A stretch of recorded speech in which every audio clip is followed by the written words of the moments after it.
الذين آمنوا اتقوا الله وقولوا قولا سديدا يصلح لكم أعمالكم ويغفر لكم ذنوبكم ومن يطع الله ورسوله فقد فاز فوزا عظيما.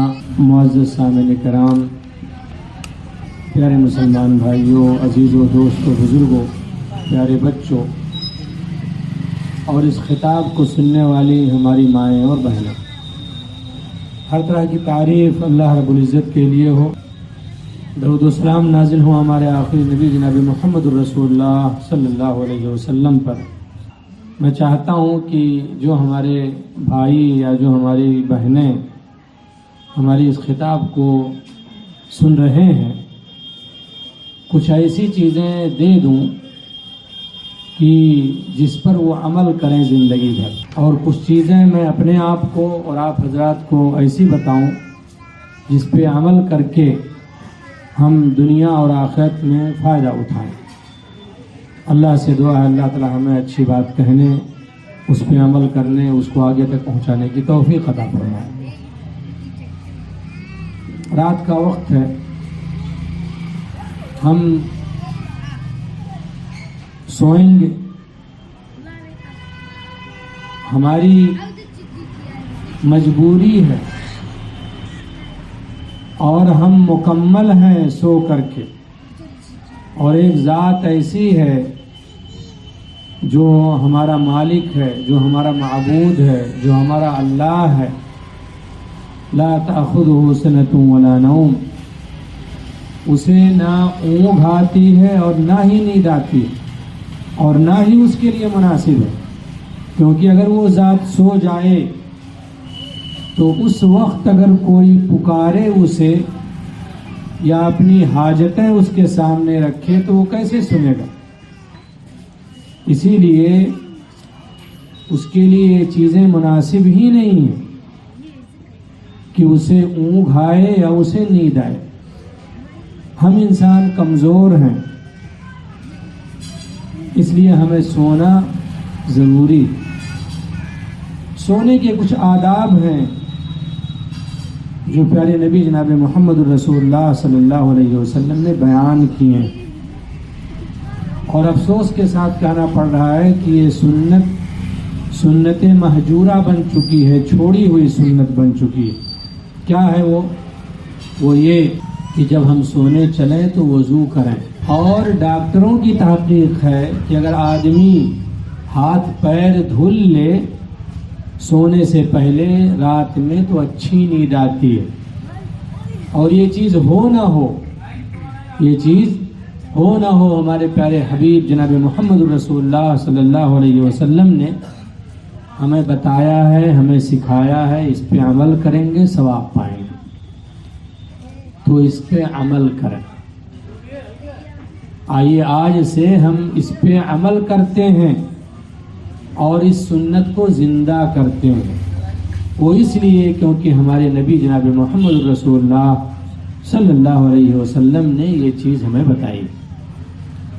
اور آپ کو جان کر کے حیرت ہوگی کہ جب بندہ اس حالت میں سوتا ہے اور رات میں کروٹیں بدلتا ہے تو ایک فرشتہ بھی اس کے ساتھ ہو لیتا ہے. اور جب وہ کروٹیں بدلتا ہے تو اللہ رب العزت سے دعا کرتا ہے، اے اللہ رب العزت اس کو معاف کر دے، اس کے اوپر رحم فرما. کیوں؟ کیونکہ یہ طہارت کی حالت میں، پاکی کی حالت میں، وضو کی حالت میں یہ سویا. تو ہمیں اور آپ کو چاہیے کہ ہم اس پہ عمل کریں. کیا پتہ صبح ہو نہ ہو. کتنے لوگ سوئے اور سوئے ہی رہ گئے، نہیں اٹھ سکے. تو جب اللہ سے ملاقات ہو طہارت کی حالت میں، ایک چھوٹی ہی چیز اگر لے کے چلے جائیں یہاں سے تو زندگی بھر یاد کریں گے کہ یہاں ایک اجلاس ہوا تھا، اس میں کسی مولوی صاحب نے بتایا تھا. عمل کر لیں، جو کچھ سنیں اس کو عمل میں بھی اتاریں، اسی کے ہم پابند ہیں. دوسری چیز، پیارے حبیب جناب محمد رسول اللہ صلی اللہ علیہ وسلم فرماتے ہیں کہ اگر آدمی سوتے ہوئے آیت الکرسی پڑھ لے، یہ سب چیزیں جو میں آپ کو بتا رہا ہوں اگر یہ پڑھیں گے شیاطین اور جن سے بھی دور رہیں گے، وہ آپ کو تکلیف نہیں پہنچا سکتے۔ اور ہر آدمی دیکھا جاتا ہے تقریباً 80% لوگ شکایت کرتے ہیں گھر میں شیطانی حرکت ہے، یہ ہے وہ ہے۔ نبی صلی اللہ علیہ وسلم فرماتے ہیں بندہ اگر سونے کے وقت آیت الکرسی پڑھ لے، اللہ لا الہ الا هو الحی القیوم لا تأخذہ سنۃ ولا نوم، آپ اس کو یاد کر لو، آپ کی چیز ہے، ہر حرف پہ آپ 10 ثواب پاؤ گے۔ یہ قرآن اللہ کے ہاں آپ کے لیے ہمارے لیے سفارش کرے گا، اس کو یاد کر لو۔ اور آج کل یہ جو موبائل ہے اسی میں کہہ دو گے آیت الکرسی، یہ چیز آ جائے گی، تو اس میں کبھی اچھی چیزیں بھی تلاشو، اس میں آیت الکرسی کہو گے تلاوت، آیت الکرسی کی تلاوت آ جائے گی، آپ بار بار سنو گے وہ چیز یاد ہو جائے گی، اس کو پڑھ لو، پڑھو گے۔ نبی صلی اللہ علیہ وسلم فرماتے ہیں جب تک صبح نہ ہو جائے ایک فرشتہ آپ کی حفاظت پہ لگ جائے گا اللہ کی طرف سے، جب تک فجر کی اذان نہ ہو جائے تب تک وہ آپ کی حفاظت کرے گا، آپ کو کوئی چیز تکلیف نہیں دے سکتی۔ تو آئیے اس پہ بھی عمل کرتے ہیں۔